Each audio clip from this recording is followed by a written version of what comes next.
should have seen if I could get that on my iPad.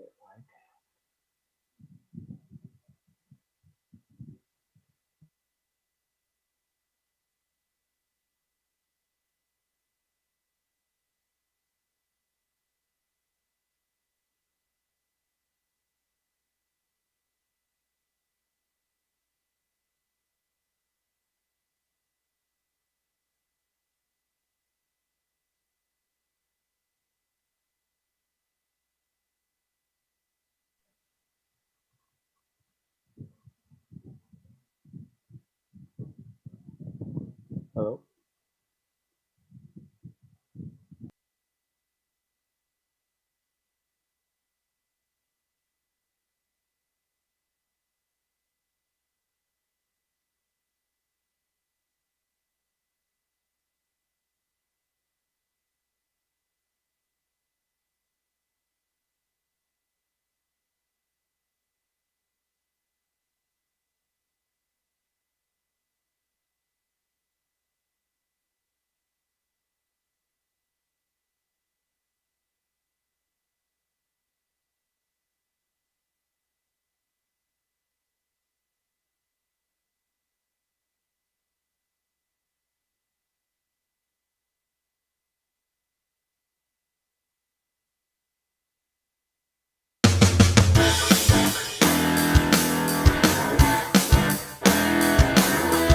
Oilers Live Podcast.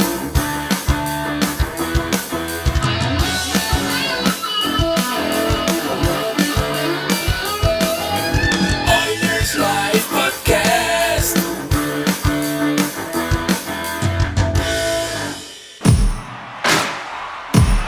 Now, get ready to talk hockey. Streaming from the Oilers Live Studio. Subscribe or follow today. Hey, we got Mr. Eric Friesen on with us tonight. And we're going to have ourselves a little bit of a show. Eric, you there? I think you're still on mute. So when you got a chance, You hear me now? I can hear you now. Perfect. So it's Oilers Live Tuesday edition. And welcome again, as always, Eric. One of my, in fact, probably the one guest that I've had on the most on the show. Yeah, I would like to think we've, over the past 3 years, probably done somewhere around 30 podcasts or live streams together. I would ballpark it in there. Yeah, that's a few. Yeah. That's like once a month, actually, probably on Exactly. average since the start. And lots going on. I mean, we are a day out of really probably one of the bigger signings that the Oilers have done for a little while. Yeah. And then all sorts of rumors, all sorts of other things. So we've got on tap tonight. We've got we'll talk about the draft, of course. We'll talk about Hyman, who I just mentioned. Talk a little bit about Nurse, maybe Neal with in terms of the buyout, goaltending. I'd like to get your thoughts on how you feel Ken Holland's doing so far, and maybe Duncan Keith.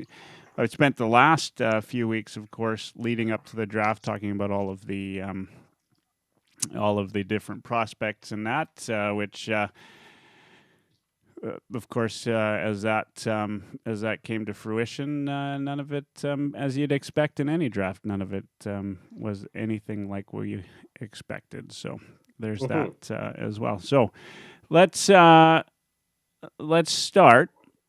with the draft. As I said, it wasn't at all what anybody expected. I think a lot of folks had hoped for. Casa, of course, local guy. Yep.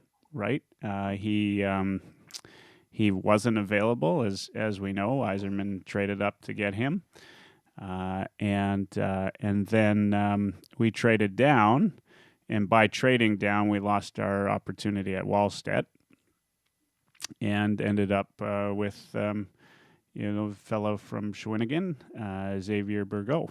So what are your thoughts overall on the draft? Of course, we did add in a third rounder at number 90, which it would have been 116 before we picked again. So your thoughts overall on how the draft went? Right. Well, I think first, just to start, the draft has been one of the biggest days on the Oilers calendar over the past, we'll say 13 years or so. And the reason that it's been one of the biggest days on the calendar is because the Oilers have perennially been at the bottom of the standings. So when you are one of the bottom teams in the league, it's pretty straightforward who your draft pick is going to be, or pretty close to it at least. And when I looked at this year's draft, with the Oilers picking originally 20th, but the 19th pick because Arizona had forfeited their pick, it's a lot harder to get a read on who the Oilers are going to take, because it's not a year when they're picking first overall and it's, a Hall or a Nugent-Hopkins, Yakupov, McDavid, even a Draisaitl at third overall. This is a year similar to the Yamamoto draft in 2017, where there's like a range of players that you have your eye on. And Yamamoto actually was the guy I wanted, and I was surprised they were able to still get him. But looking at this draft, I think because the OHL, first of all, didn't even have a season, and scouting was so much harder to do because these scouts weren't able to travel and see these prospects all around the world or interview them in person. It was such a crapshoot of, where these guys were going to fall and where they would end up being picked in the draft. And Ken Holland telegraphed it about, I believe, 2 days before the draft, when he did his press availability and said that the Oilers would be likely taking a forward in the draft. He wants to add to the prospects up front. They have a lot of defensive prospects. Last year, they picked all forwards in the draft for the first time in franchise history. And the goal, I think, this year was to continue to add to that group. And that's exactly what they did. They traded to get a right winger and also can play center, Xavier Bourgault. And it was a pick that was controversial, and that's nothing new under Holland's time with Edmonton. You could say all three of his first round picks have had some controversy, but Holloway is starting to look like a real stud, and we have Broberg, who just turned 20 a couple weeks ago. He's still that young, and he is a promising young defender with a great combination of size and speed, which is always intriguing. And now you've got this kid Bourgault, who scored 20 goals in 29 games in the Quebec League this winter, which is an impressive rate of scoring. I just have to say that I'm a little, disappointed that some people were already jumping on the kid as a result of them not drafting Wallstead with that pick. And it signaled to me a couple things. Number one, they have a lot of faith in Konovalov to potentially be the goaltender of the future. And his KHL, his KHL numbers would suggest that he does have the potential to be a starting goalie in the NHL, despite being only 5'11" or 6 feet tall, depending on which scouting report you read. And the other thing is that they need players who are going to have an impact in the Connor McDavid era. And there is a better chance that Bourgault will be able to help the Oilers sooner than Wallstead would, even if he is a future franchise goalie. And we don't know that he is going to be. He could turn out to be that. But the fact that you have a guy like Bourgault who, should be a top six forward at the NHL level, and maybe because he's a bit of an older prospect, let's remember he's born in October 2002, so he will be 20 years old when next NHL season starts, the 2022-23 season. The fact that he's a bit of an older, more established prospect with 3 years of junior hockey already under his belt, this winter will be his last season before turning pro, either with Bakersfield or Edmonton. I think that it's a good bet to take a guy who is such a natural goal scorer and hope that he can eventually find a spot alongside either Connor McDavid or Leon Draisaitl. So in short, I would say I'm very pleased with the pick, and I think that the Oilers have added a quality forward prospect to their group. Yeah, there is no doubt in my mind that he's a quality player, right? I think sometimes in people's ire they forget that fact, right? Like if if there wasn't a Wallstedt available in the draft at 19 or 20, whatever you want to call it, Mhm. I mean, would people have been as upset with Burgo? I mean, I mean, as a lot of people did, they thought, pretty much everybody had Wallstedt ahead of Casa, and a lot of people thought Casa would be gone before the Oilers got up, and he Yeah, was. I expected Wallstedt to go not long after that, so I'm I was. surprised he fell. He was ranked, I believe, 10th overall in the draft, and Kosa was 19th Yep. by the. So the Yeah, fact that Kosa was right around that 19 range with just about everybody that I saw. so he looked like he could fall to the Oilers potentially, and then when the Red Wings traded up to grab him, and you saw that Wallstedt was still available, and of course Nashville isn't going to take him because they just took a goalie in the first round last year. It was right there for the Oilers to pick him. That being said, just sorry to jump into what you were saying before, but I say this not just to you in personal or me, but to everyone.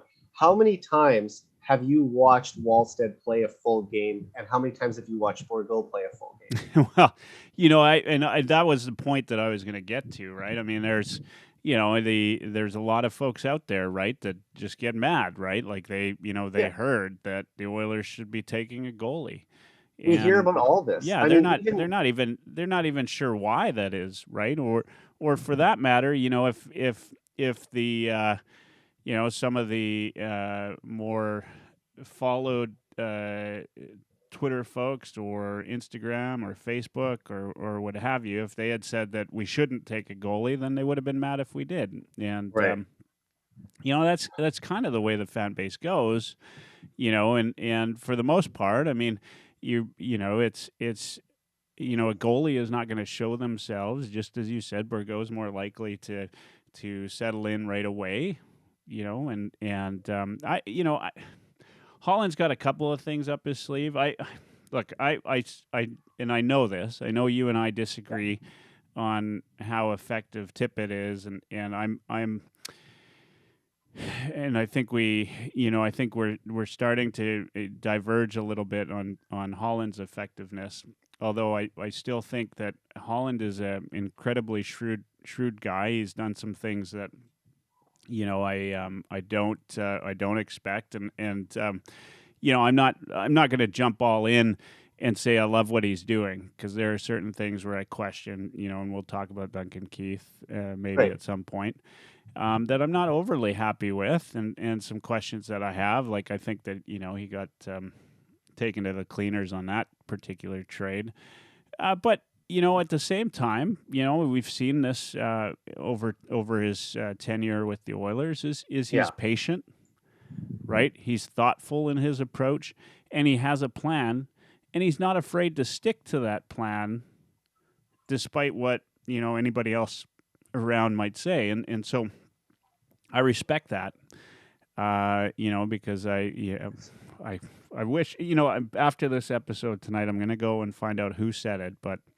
one of the GMs, and help me if it was Chiarelli, but a GM once said, I'll be the quickest way to being a fan is by listening to the fans, or something along that lines, right? Those lines. Yeah. And Holland is good at making the decisions that he thinks he needs to make, and so I've always kind of respected that about him. I just want a little call out here, before we get going. Brian Wood on Twitter says all the rumors are killing him. Hyman gets laugh. CC, what a haul that would be. I haven't heard the CC rumor yet, but if you've heard it, let's chat about that. Jeannie, who I love, good follower, and on Twitter, I asked what everybody's thoughts on Holland taking it forward in the first round. Jeannie says she's impartial. He'll probably be able to help the Oilers sooner than a goalie would. Smart move, though, to gain she says second round, although it was a third round pick. Yeah. In fact, I mean, that's the big thing. And here, look, not to belabor the point, but look at what Vegas did when they were in expansion draft. Look at what Seattle's doing now. while those picks, if you go on the analytics and that, they're not likely to be NHL players, right? You need a number of those picks to build a team, and you need them to make for future trades. You need them for all sorts of different reasons. Yeah. Those picks are currency, and just picking up picks and picking up prospects, that's all currency, right? I mean, if you have And so one people pick, don't really fully get that. yeah. I mean, look, when you're picking in the third, fourth, fifth, anywhere after that, the deeper rounds of the draft, if those players even play one game for you in the NHL, I would say they've exceeded expectations. Absolutely. And if you get a guy like Caleb Jones in the fourth round and Ethan Bear in the fifth round, who both end up being at least semi-regular to regular players in your lineup, then you've absolutely hit it out of the park with those picks. And you mentioned Keith a minute ago, so I'll just touch on that. I like Caleb Jones as a player. I think he skates well. I think he passes the puck well. He seems like a likable kid. He's been, on this very channel before with you and his mom as well. I mean, mostly his mom actually, but I think he peeked in one episode, correct? Yep. Yeah. I mean, seems like a great kid, and he played 93 games in an Oilers sweater. That's 93 more games than you would expect from a 117th overall pick. Absolutely. Yep. So they did well there, and the Oilers have done well with some later round picks in recent years. I've liked their drafting a lot more in the last, say, 5-6 years than I did the previous years, where it seemed like other than those top of the draft picks, they weren't really hitting on anything, even in the second round.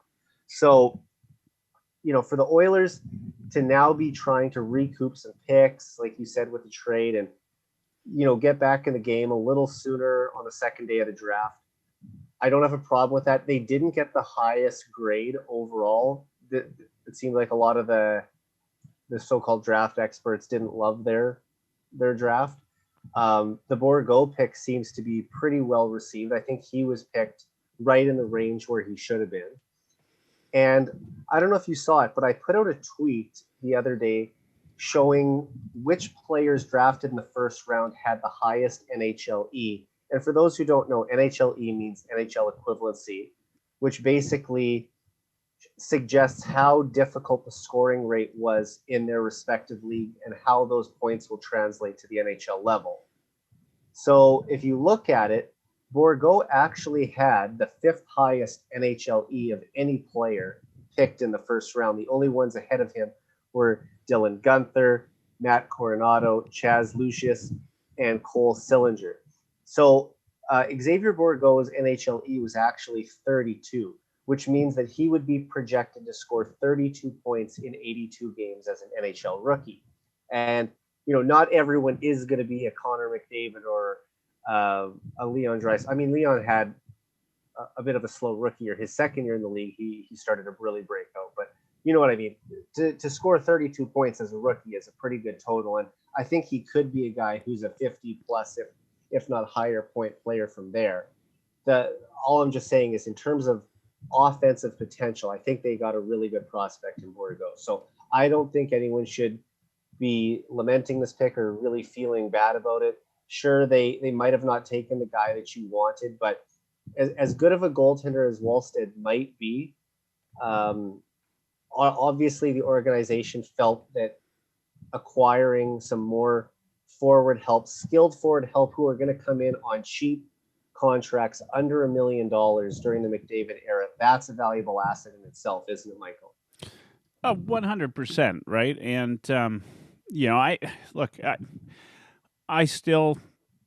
So if I had to, I still would have picked Wallstedt, Yep. right? And there's nothing wrong with that. Yeah. I mean, but at that, having said us, that, yeah, I mean that's. But what you have to say, I mean, you're not wrong, and neither is Holland wrong. I mean, it's still the first round. It's still later in the first round. You're still picking up a third round, draft pick, which, as you're saying, like those things are valuable going down the line, right? And in this you can't be. I don't know. I think the only thing that bugs me about this, and we're going to move off the draft because we're done with that, and we've spent a lot of time on it already, but. But the one thing that bugs me about this in terms of the fans and the Yeah. way the fans are viewing this is it's draft, right? And so, it's a bit of a, crapshoot already, right? Whether you like it or not, picking at 19 or 20, is I mean, I think that it's around like a 15% chance that they're going to play, meaningful games in the NHL, right? And so, already it's you don't know what you're getting. And if you get somebody good, that's great. And so you go after the Yep. player that you think, is best. And if you're looking to have somebody, go at,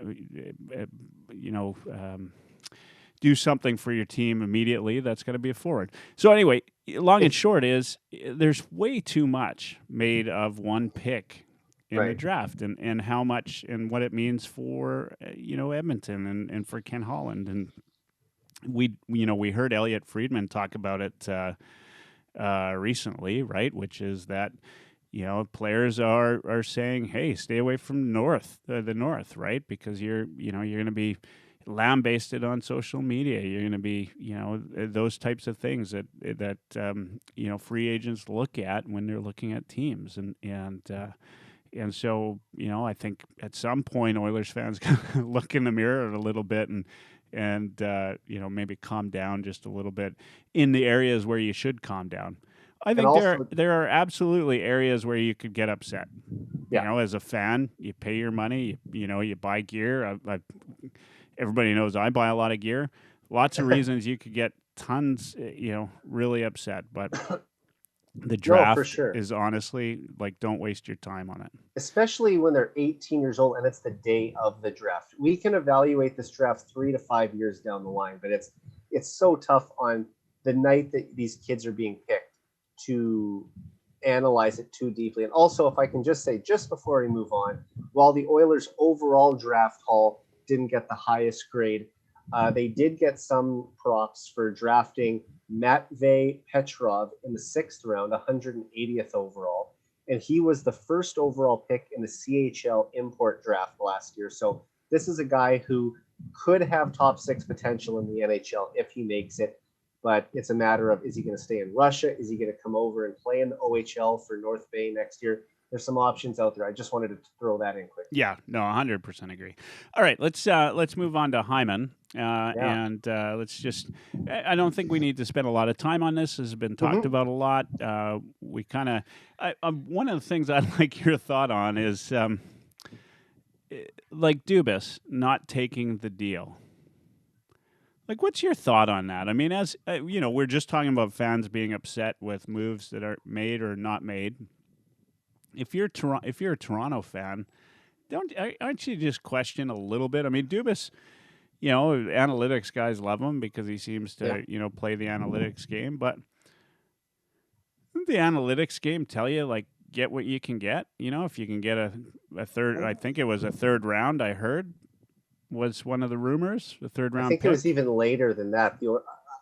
They might have upped the offer. I believe it originally was a 6th or 7th round pick. Okay. He was I mean, pushing for a second. But take take what you can get, right? Like, so tomorrow, it's a free asset. Yeah.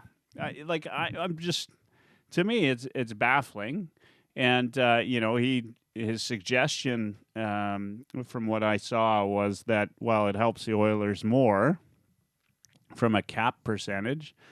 But honestly, other than this year, if this was the past year when we were in the same division, I get that thinking. But the only way the Leafs meet up with the Oilers in the playoffs is if it's for a Stanley Cup going forward, right? I honestly think there's a bit of an unspoken rivalry between the two cities. Yeah. And it seemed to have started right around when McDavid was drafted.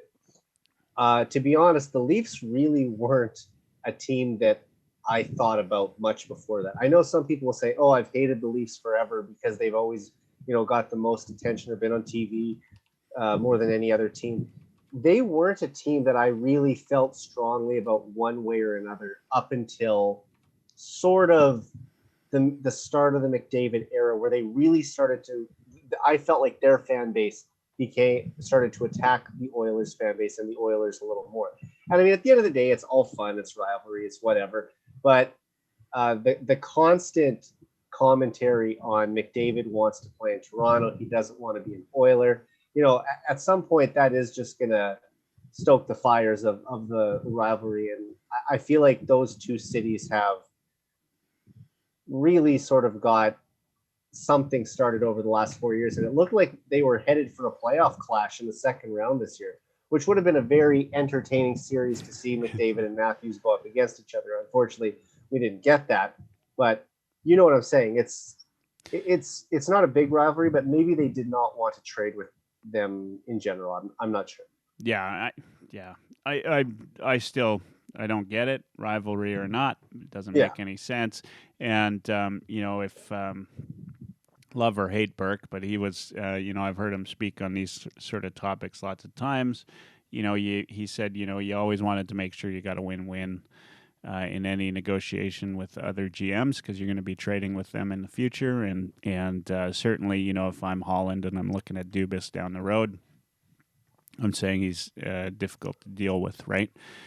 I see, Dubas, in my mind anyway, he's got about a year left to kind of prove that he can get past the first round. So he's in more trouble than I think Holland is. I think Holland's got a little bit of leeway, maybe another season, but we'll see. It's so funny. I remember when Dubas was first hired, I wish I could remember exactly who said it, but there was someone from the Toronto market who said because he's so young and so intelligent and ahead of the game, he could potentially be the Leafs GM for the next 20 to 30 years. And I thought 20 to 30 years in that market, that's unless you're winning multiple Stanley Cup championships, I doubt that they're going to keep you around as long as, say, Lou Lamoriello was in New Jersey. Yeah, it would be surprising, to say the least. All right, what do you think Hyman brings to this team? Do you think? I mean, lots of discussion around him, possibly aiding Connor on doing 150 points this year. Just hold on. I want to recognize just a couple of comments here right now. Luciano on Facebook. He's talking about the Larson signing in Vegas and says and Keith and the suggestion, right, which I think a lot of people agree with, that it's good to have somebody with Keith's experience, and maybe it was good for Larson to move on, although it was disappointing for him to move on.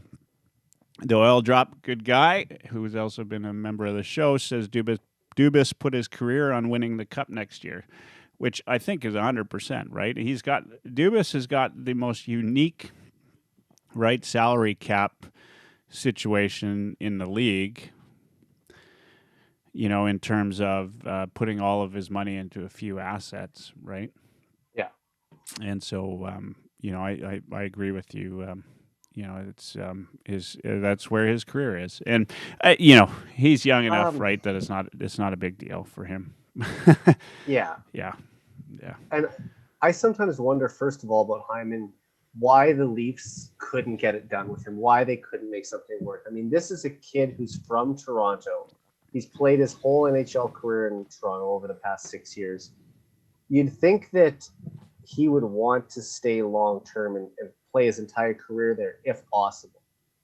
And is it just a matter of the Leafs didn't want to give up the type of money necessary to keep him, or was it that he was, or that they are looking for a different option to play alongside Matthews? I'm not sure exactly how it all broke down, but I know that Hyman toured Edmonton. That was put out by, I want to say, Elliot Friedman put that out.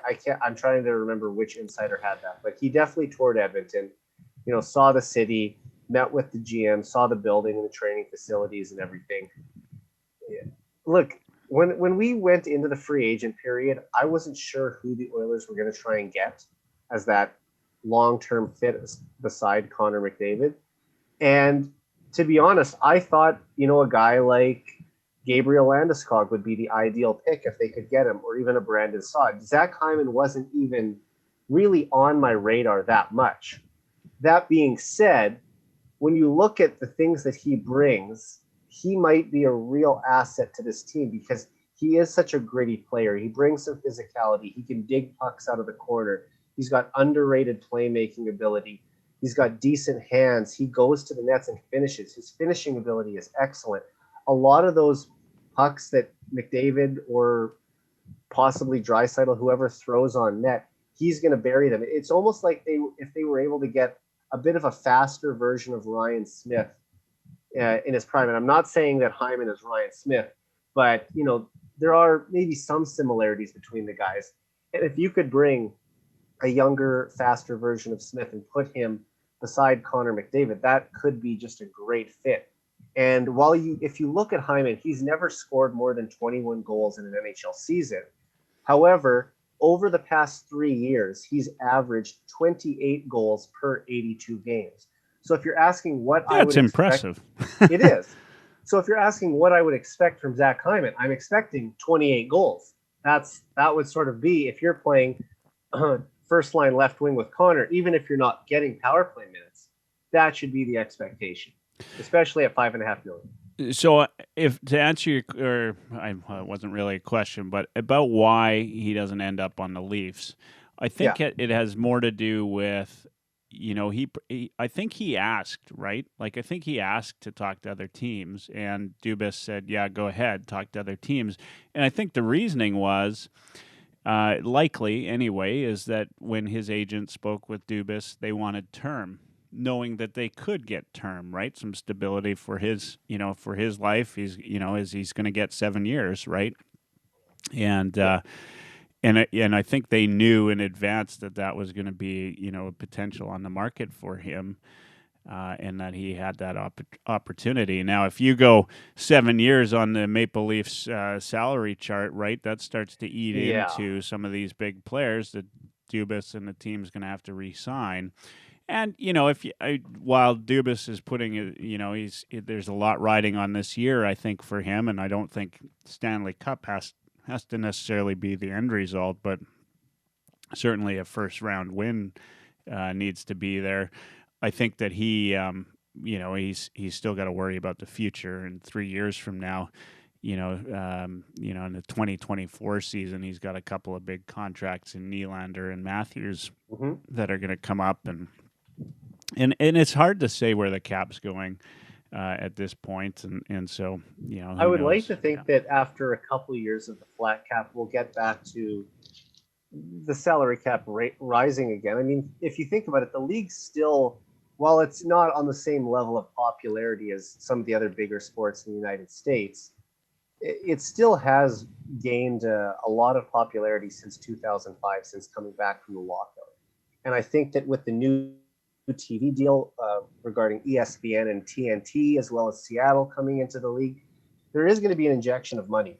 So one would think that over the next 5 years, that salary cap will climb, and it makes the 5.5 cap hit not hurt as much, especially if with Dylan Holloway potentially filling that spot.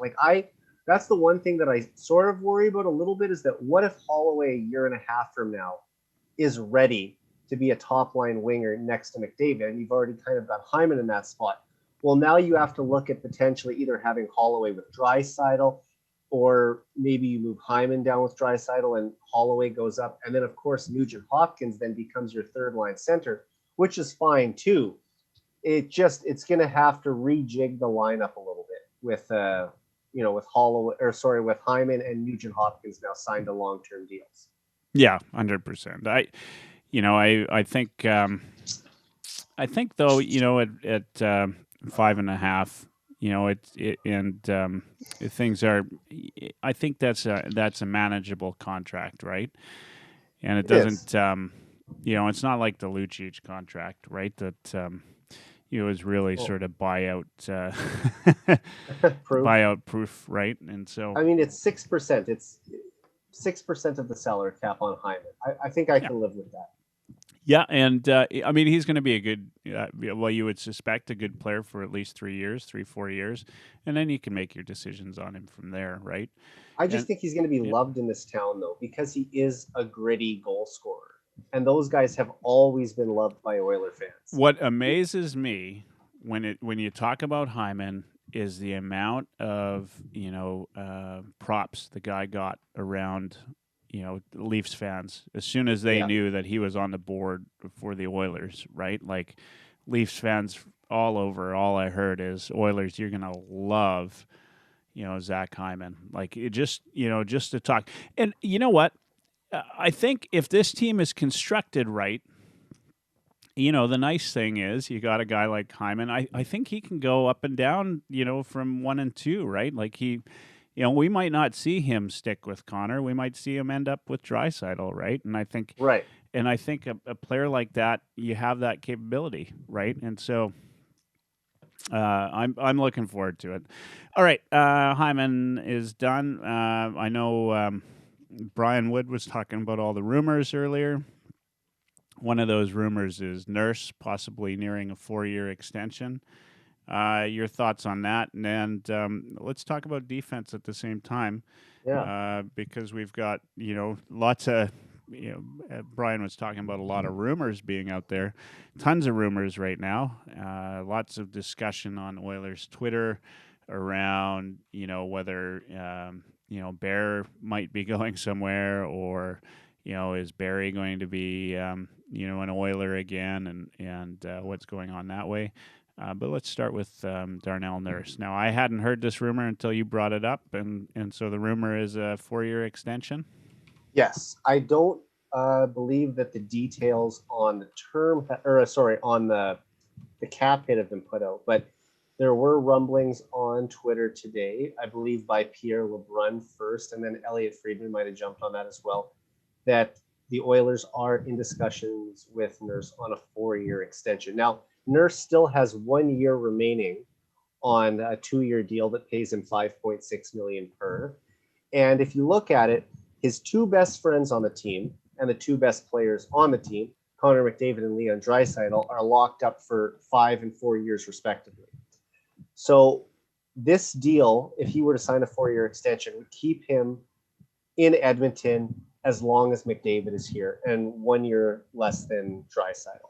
And I think that why this contract might work for Nurse is that all 3 players 5 years from now can sort of see where things are at and ultimately decide if they want to be career Oilers. And obviously the goal is that they will want to do that. I believe that, as legacy players, they want to see this through and win a Stanley Cup here in this city. So I think with his best friend and Nurse under contract for the same amount of time, that's something that would be ideal for him. And also he could still look at signing a big ticket after that 4-year contract is done, because he'll be 27 when this 4-year extension would kick in, 31 when that deal is done. I mean, at 31 years old, Darnell Nurse might still be playing some of the best hockey in his career. It might be his best hockey. Yep. Right. Absolutely. And that he would still be due for who knows how big of a cap. Now, obviously, we're seeing some big money being handed out recently, and there's been rumors that he could be getting anywhere from 8 to 9 million. And obviously, as much as we love the guy, you'd love to see that cap come down a little bit just to help on the books. It has nothing to do with us not thinking he's deserving of it. He was one of the best defensemen in the NHL this year, top 10 for sure. Obviously, he finished 7th in Norris voting. But now, keep in mind that doesn't kick in though until next year, right? So, he'd still be 5.6 for this year. And who knows, what if the salary cap does go up for the 2022-23 season? Well, so, and I would expect Clefbaum to be off the books by next year if he doesn't play again this year. Right. Yeah. Well, he's under contract for next season. He is, but I just think something's going to happen there, okay. right? Like IR or whatever, right? Like We'll the other thing is too, do we even want to risk getting into a bidding war for Darnell Nurse's services next summer? No, absolutely not. Because he is a UFA. He will have been with the organization for 10 years from the time he was drafted. Make that 9 years from the time he was drafted next summer. So I just think we look at what happened with Nugent-Hopkins this year. I wanted Nuge to be signed before the season even started, so we didn't have to worry about this during the hockey season. And of course, there were going to be rumors leading up to the trade deadline. There was going to be rumors in the summer that the Oilers would get outbid or that he would, try and get the most amount of money he could. And it's just, I'm looking for the word here, but it's a headache that they don't need to create for themselves. They can just have this settled ahead of time, and then you don't have to have that lingering over your head. Because what if Nurse has 10 goals at Christmas time and he's plus 15 or something, and then you're thinking, oh man, that number is just going to climb and climb. Now he's 9 million for sure.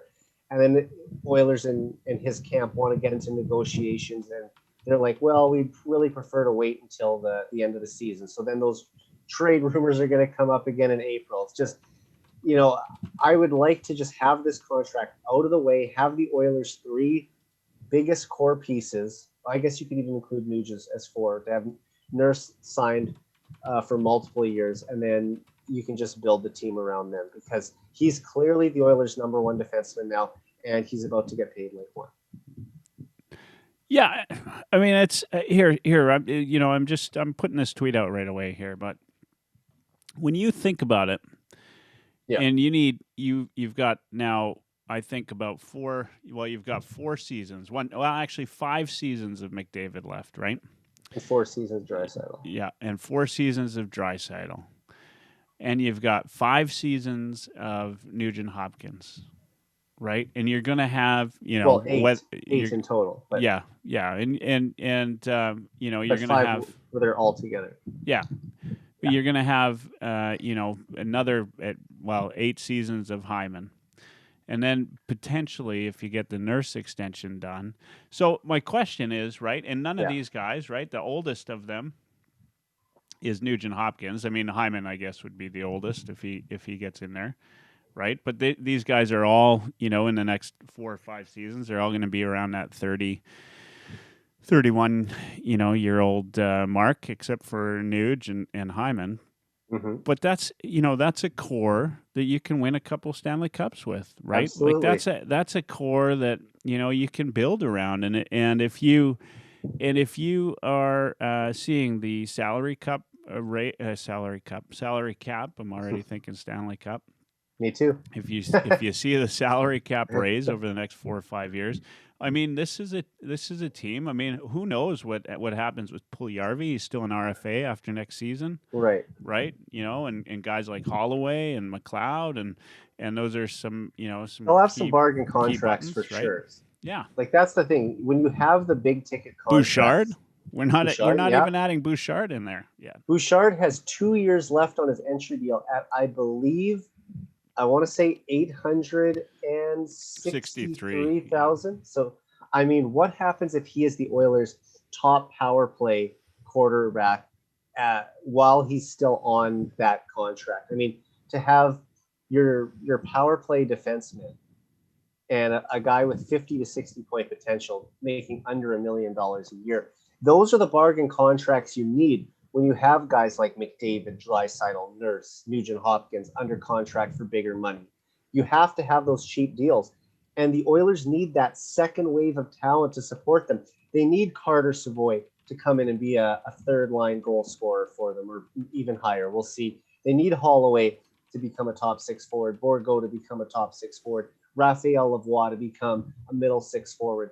These are the guys that have to support during the McDavid era, and all of a sudden you're going to have 4 or 5 guys making under $1 million a year, and you can't bring them all in at once, but still having them all on the team.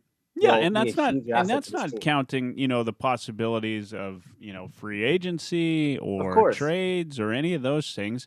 You have got as a fan base. I mean, we're looking actually pretty sweet over the next 4 or 5 years. Now, I don't know how much of that is just good fortune, but some of that's Ken Holland. Some of that's Ken Holland, for sure it is, right? Yeah, making sure Nuge got signed, right? Giving him long term so that he could get the deals down, right? Exactly. These are going to be contracts that everybody's going to love, going into a couple of years from now, right? Look at love or hate Chiarelli, but look at the Draisaitl contract. Yeah, he did amazing with that. Yeah. Chiarelli had some good moves. It's just that he had so many bad moves that it's hard to give him credit for them. Well, that's it. I mean, we could spend a whole episode of that. We're running out of time, actually. Speaking of which, we got about 15 minutes left. Let's talk about Neal, the buyout for Neal. Yeah. I think that opens up some more cap space, right? Yeah. We're talking about. I mean, look, he's got 24 goals in his last 84 games, so there is going to be someone who will give him a contract, probably for about $1.5 million a year. If he was only making that amount, then you could still keep him in Edmonton. But the fact that you can free up $3.8 million in cap space and get Clefbaum on LTIR and get another $4.1 million, now you're looking at quick math, 7.9. So almost $8 extra million in cap space. Like that, you can do a lot with that money. Now, some of that money will be going to like a guy like Nurse down the road, but not for this season. That's money that you can use to upgrade your team right now. And Ken Holland needs to add a couple defensemen. He needs to add still a couple wingers, because as much as we like these young guys who we talked about, the Oilers need sure things right now. You can have these young players come up and steal jobs and push them for jobs. Absolutely. But in the Connor McDavid era, when he's right in the absolute prime of his career, we need more sure things on the roster, and we need some guys who can win right now. Because as good of a player as I think Dylan Holloway is going to become in the NHL, I'm still not sure if he's ready to help them win in October. He might be, but that's a lot to ask of a 20-year-old kid who has never played a game of professional hockey. So that's what I'm saying. If they can go out there and get a Zach Hyman, who we know what you can expect from him, if they can go out and get another defenseman to fill in on the back end until Broberg's ready, Samarudkov's ready, that's going to help out. Even Ryan Getzlaf is a third-line center who was rumored as Edmonton being one of the landing spots for him tomorrow. There's a lot of options out there, and that $8 million, aside from the other cap space they already had, I expect a lot of it, if not all of it, to be used.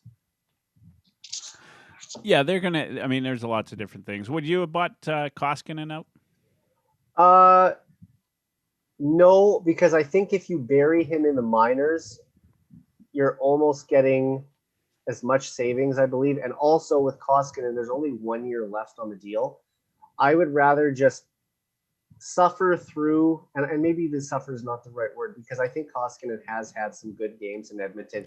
He had a hell of a year the year prior, right? He's got more wins for the Oilers than he does losses, but obviously he's a guy, you've seen it late in the season. It's just, you can't trust him out there right now. And I hate to say that, because, I want to support all the Oilers players.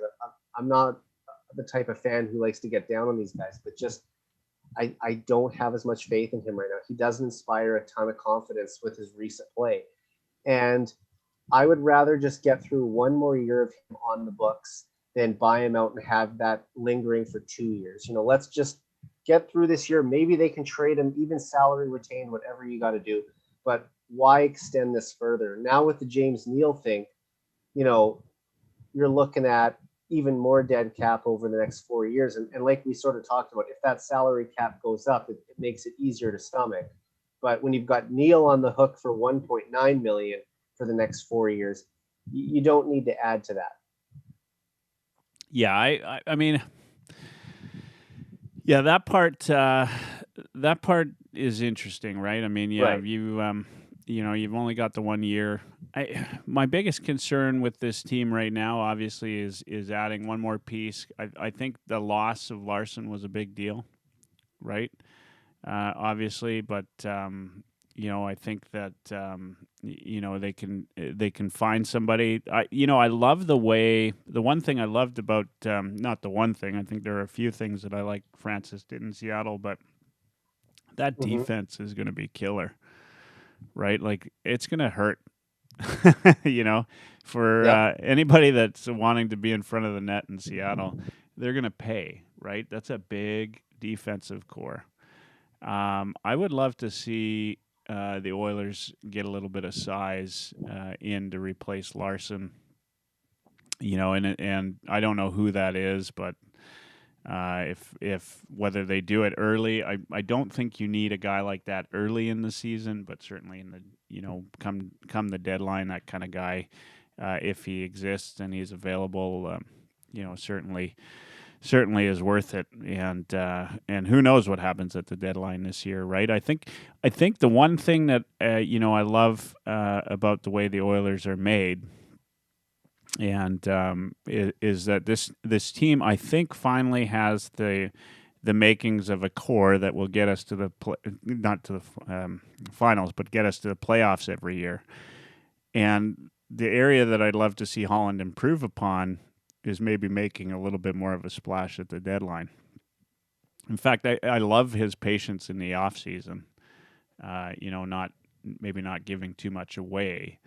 Right, but I would be all right with him, making a Keith type of move, but at the deadline rather than in the off season. You know what I mean?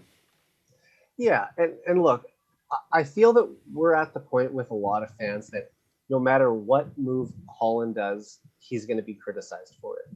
It's just, it gets to that point where it's like when someone's in your doghouse, how hard they have to work to get out of it.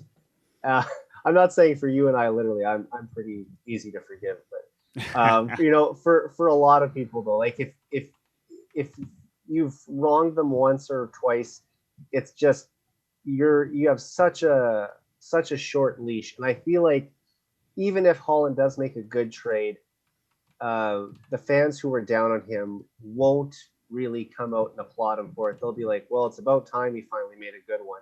It's going to be more of that treatment. So I just think that you have to look at the results. And since Ken Holland came to town, the Oilers have made the playoffs in both years, and they've been second place in the division with home ice advantage both years. Now, they haven't got anything done in the playoffs, but they've been a very good regular season team. And this is the first time in 2 decades that the Oilers have made the playoffs in back-to-back years. And I know people will say, oh, well, the expectation should be higher with McDavid and Draisaitl. And yes, it should. But still, the results, back-to-back years in the playoffs. We haven't seen this in a long time. And I think he deserves some credit for that, although he probably won't get it from a lot of people.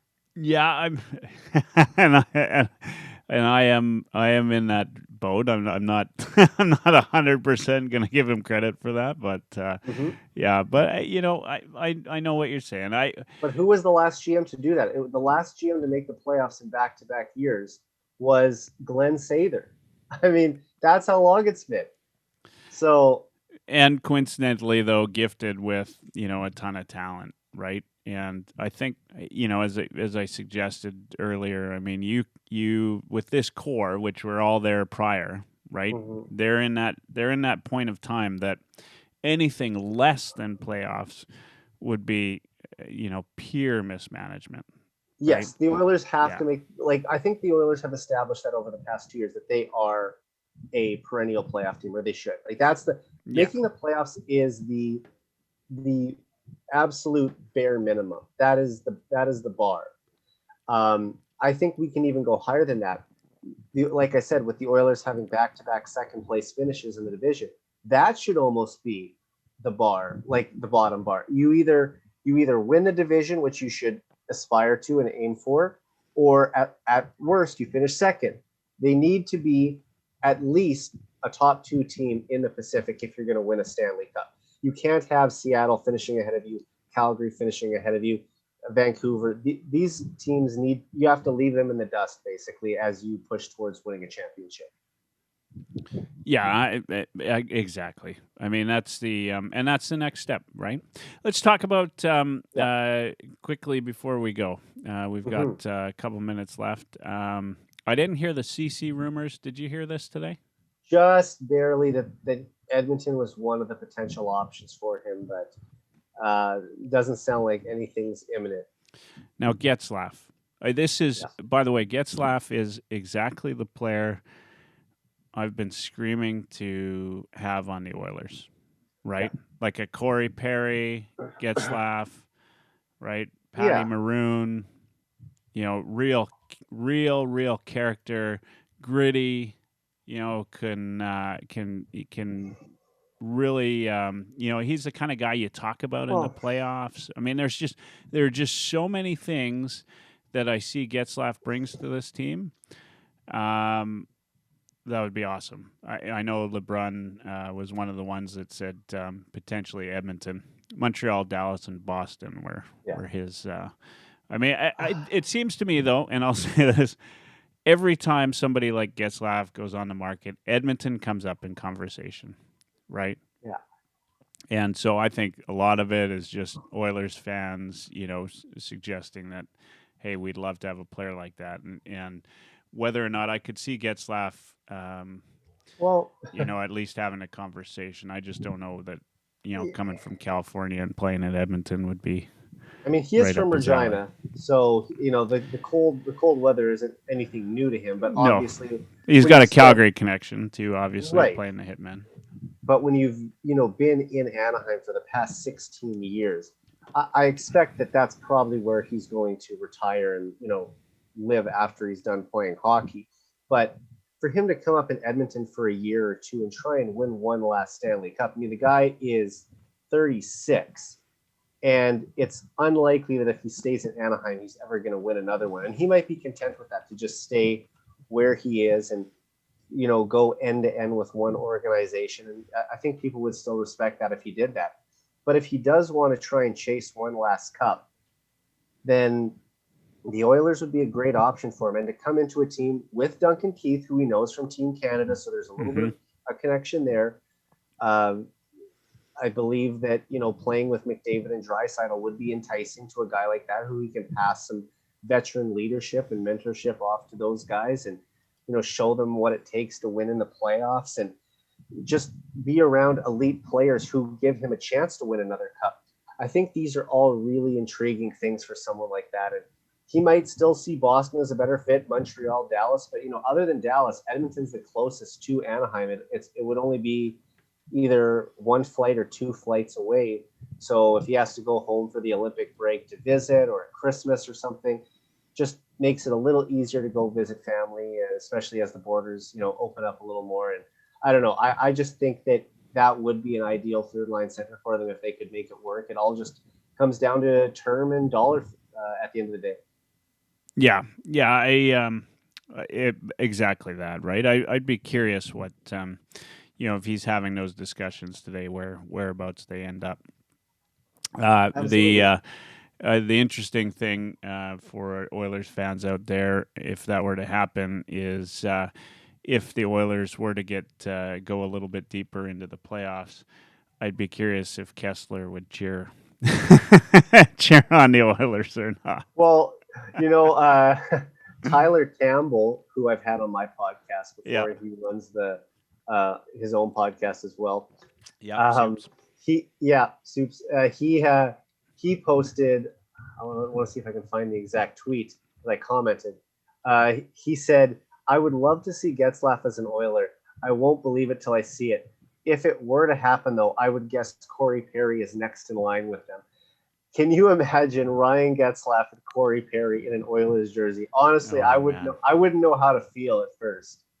Yeah, first off, I would love, and I've put the tweets out there, I would love Corey Perry to put on an Oilers uniform. Well, I feel like after all the hurt he's done to this organization over the past 15 years, he kind of owes us. Yeah, he owes us something.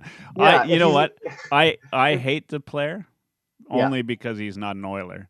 But if he was an Oiler, easily he'd be one of my favorite players. And if he's going to punch someone in the back of the head, or cross-check someone or spear someone, I'd like him to be doing it for us at least, instead of happening to us. Yeah, exactly. Oh, can you imagine him and Kachuk going at it in the Battle of Alberta? That would be fun. Well, we'll see if Kachuk remains a Flame at the end of this year. Right. Rumors out there that he wants to go home. Yeah, absolutely. Yeah. All right. Well, we're there. We're at the 7:00 back home in Edmonton. It's been a good show, as always, Eric. It's been fun to have you, and lots. You know what? as the years carry on, I think with Holland at least we've got something to talk about with the Oilers. I don't think it's all as negative as everybody should make it out to be. It's been good. We've got a good team. We've got, as you know, we talked about, a perennial playoff team, I think. Barring anything, I think we've got pieces that still need some movement, but we're going to see some of those come to fruition, I think, shortly. I suspect as it mostly happens, it usually happens pretty early in free agency. What happens and where, and so we're going to get to see some of that over the next couple of days. One hot take for free agency. What do you think? One hot take. Ooh. Okay. Aside from signing Hyman tomorrow, the Oilers will also ink Thomas Tatar to a 1-year deal. Actually, I could totally see that happening. There you go. That's my hot take. There is going to be one major signing that the Oilers do that will be so, like, that will incense half the fan base. There always is, and I'm really curious who it would be. And I could actually see Tatar being one of those signings that would bug, half the Oilers fan base, and the other half would absolutely love the idea. So, absolutely, yeah. So we'll see. All right, next week I've got Bruce McCurdy on. Oh, nice. Yeah, so that's good. He's always good and fun, and I love his perspective. It's absolutely, typically a little bit of the eye check and some analytics all put in together. In fact, and if he listens, I'm sure he'll laugh, but I think he's one of the most rational fans on Twitter, and usually love his perspective. So I'm really excited to have Bruce on, as always. And Eric, I've had him on my podcast as well. He's a great guy. Yeah, absolutely. Yeah. So thanks again for joining me. We'll see everybody again next week, Tuesday, 6 p.m. Mountain, for Oilers Live. Hopefully by that time next week, we're going to have a couple of new announcements. Looking forward to doing that. And also, if you get a chance, subscribe wherever you get podcasts. You can listen to the recording of tonight's live stream, which is always there. But even more so, you can go listen to the 99 Forever podcast. You can find Eric on Twitter at Eric J. Friesen. And then all of his podcasts, the 99 Forever podcasts, you can find on the Oilers Live channel right here. Love having you on there. Yep, you bet. It's been a pleasure. It has been a pleasure. And we are out of here.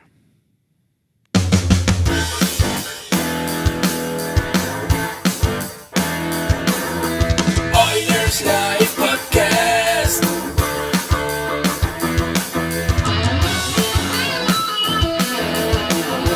Good, man.